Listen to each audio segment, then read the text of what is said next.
Welcome back to some more Mega Man 6. Musto0063 here to guide you through another Robot Master stage. And with winter nearly upon us, that means it's time to go book that skiing holiday. Yes, we're going after the Master of Snow, Blizzard Man. And clearly not falling prey to stereotype, we find ourselves in Canada. And you may as well get to grips with the ice physics now, since they're going to be prevalent throughout most of the stage. There are a lot of seals in the first screen, and they love to bounce snowballs on their noses and chuck them at you. If you take them out quickly enough, you'll avoid the snowball fight, but even if not, try to lure the snowballs out of the way, and you should be fine. Now you will have no doubt seen the count bombs. They explode once you've stepped on them, or hit the plunger, and the timer reaches 0. But the timer doesn't quite count down in seconds, it goes by quicker than that, so don't get caught out. A large drop down, and we're greeted by some curlingers. An obvious play on curling, the balls type sport played on ice, which Canada are actually particularly good at. In fact, both the men's and women's team won Olympic gold in Sochi in 2014, the men's team beating my Great Britain and Northern Ireland team in the final. But anyway, back to the game. The shield attackers are back. The enemy that can only be hit from behind, at least with the Mega Buster anyway. But once you know where they'll move to, it's simply a matter of being patient. Of course, when you throw some curlingers into the mix, things become a little trickier, but nothing you can't handle, provided you don't get too far ahead of yourself in this area. Take things slowly and kill enemies before you scroll more onto the screen, like I've just shown there. If I had had to deal with that curlinger and the shield attacker there, it could have ended nastily. Now there are a couple of ways to deal with this last area, but on this attempt I decided that I would take out the curlinger and slide under the shield attacker. There are other methods that work too though. The Squidon from Centaur stage makes another appearance, and due to the terrain being a bit nicer this time around, I can take out the ice cubes and hit Squidon himself a bit more easily. I still ignore the missiles for the most part, at least in targeting them, and if you wait for them to come at you from the right hand side and jump over them, they'll circle over you and generally stay out of your way. So that brings us to the submarine room. The giant submarine bobs up and down, and you need to be careful when moving across it, as there are some nasty looking spikes on the ceiling. Yeah, they feel pretty nasty too. Don't ask me what I was thinking there. I have absolutely no idea. Fortunately, the stage midpoint was the screen before, so I don't have to backtrack much at all. Actually, I suspect what I was thinking was, I'm still on for a perfect run, and I didn't want to get hit by the Cannon Joe. So you might notice that both mine and the Joe's pellet shots are not travelling horizontally, thanks to the bombing of the submarine. So careful, the spike in the water there nearly got me, and that's what made me nervous about getting hit. Still, no excuse for getting spiked, but I hoped at least that was in the back of my mind, fighting Joes during that section. And during the last segment of the screen, it's a count bomb dash, so don't dawdle, and if you do mess up, it's Spike City. For this screen, slide over the first count bomb, step on the second and jump to the ladder, nothing too awkward. And another Squidon, with the terrain this time looking remarkably similar to the way it was in Centaur stage. So surprisingly, my strategy is the same as it was in Centaur stage. Don't focus on hitting either the ice cubes, jump them if needed, or the missiles, let them circle you. For the last screen, it's a sort of bomb puzzle, but it's pretty straightforward. Just remember to get well out of the blast radius of each bomb, although that last one can catch you out if you don't have the timing quite down. And the blast radius can be a lot wider than you might think.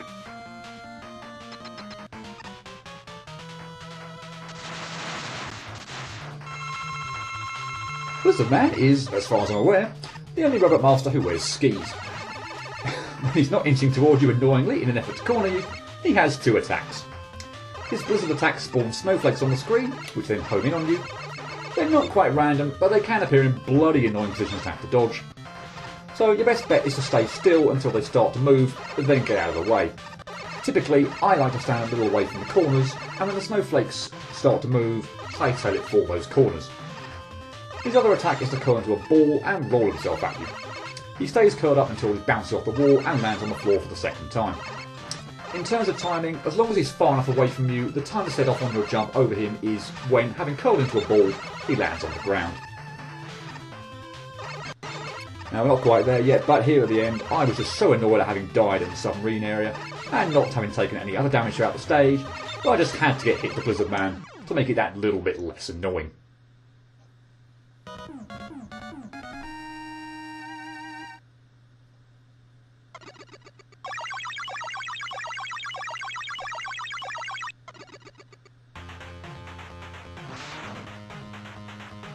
I get Blizzard Attack. And unfortunately, but I suppose surprisingly, Mega Man doesn't transform into a ball and roll at enemies, he shoots snowflakes at them instead. Oh well, what's you gonna do? So, one clumsy submarine right aside, looks perfect runnable, doesn't it?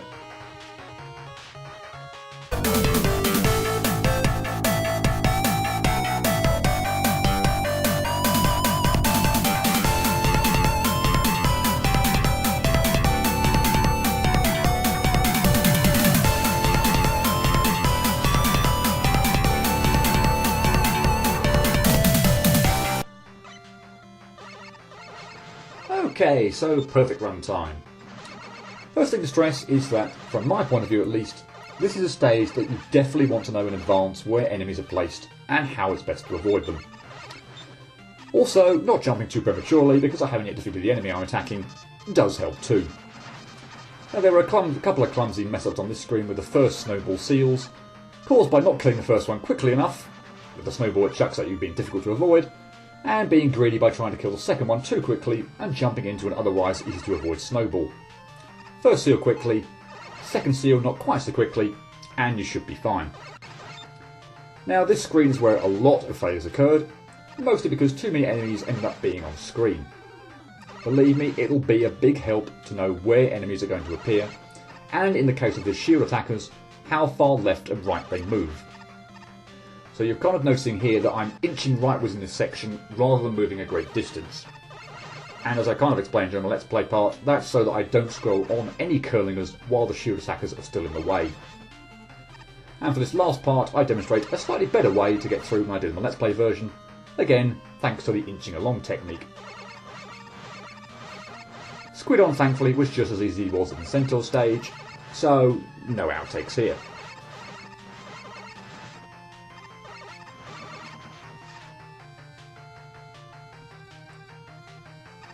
But that brings us to the submarine room, where I suffered at least half a dozen outtakes. Though believe me, it's the weird arcing pellet shots from the Cannon Joes that are the problem. It should be simple enough to realise where you need to stand so as not to get ceiling spiked, but because you're constantly rising and sinking, those pellet shots can catch you very much off guard. I actually demonstrated in the Let's Play version that if I shoot here, my bullets can also arc, and that can help in taking out the last Cannon Joe there. But here, I bided my time and waited for an opportune moment to drop down, then jump up and shoot it. Manageable, as clearly evidenced, but be careful if you use this method, as if you go too low, you'll be water spiked instead.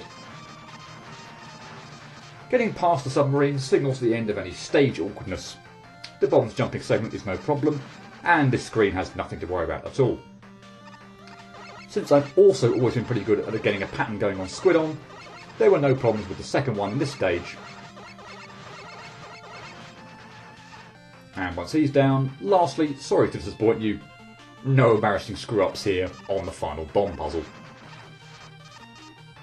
As I say, particularly with this last one, just watch out for the blast radius and probably jump back to the left to avoid getting caught in it.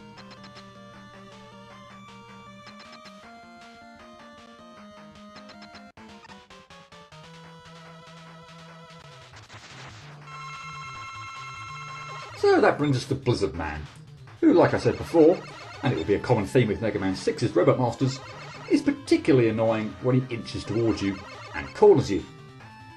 This messed me up on 2 occasions, and since it's usually quite a rare thing for Blizzard Man to do it to me, I couldn't help but feel rather miffed at the time.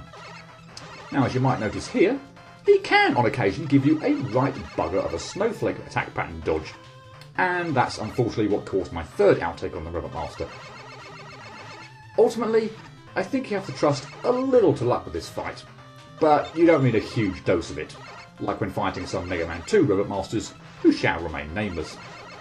But if you do get cornered, this leaves very little room whatsoever to avoid him when he curls into a ball and charges at you. So if that happens, good luck.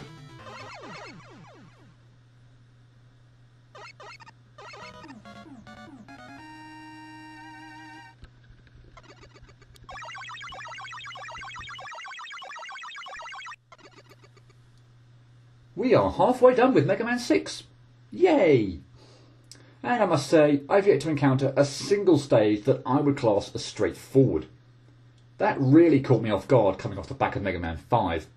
I was starting to think I was getting really good. Turns out, Mega Man 5 was just really easy. Blizzard stage took me just under an hour, 55 minutes to perfect run. And I suffered 15 outtakes along the way, 3 of them on the Robot Master. Putting general clumsiness aside, I can only think of one area of the level that would now consistently catch me off guard, and that's the submarine ride. Don't be an idiot like me doing my Let's Play version, and it'll only be the Cannon Joes that could cause a problem, but that's not to say that they won't in fact pose a serious problem.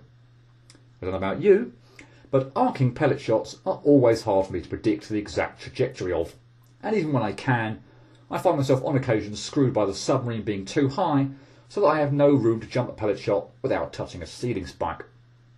There always seems to be an element of good fortune for me in getting through that screen unscathed. And that's also true for Blizzard Man, as if he corners me, he will in all likelihood get me. I don't think he's ridiculously cheap in the sense that it doesn't happen to me often, despite it happening twice while trying to perfect run him, but he can be a right bastard if he so chooses. A combination of things, although mainly the apparent randomness of whether I would get screwed over by the Cannon Joe's pellet shots on the submarine section, and in my eyes ridiculously unfair failures on Blizzard Man, put me past the point of happiness. But this was still nowhere near as bad as how I felt going through Windman stage. So Blizzard Man gets a 4 out of 10 from me. Most of my thinking is owing to the time on the stage. It almost forcibly becomes a long one when going for a perfect run because you are compelled to take things slowly.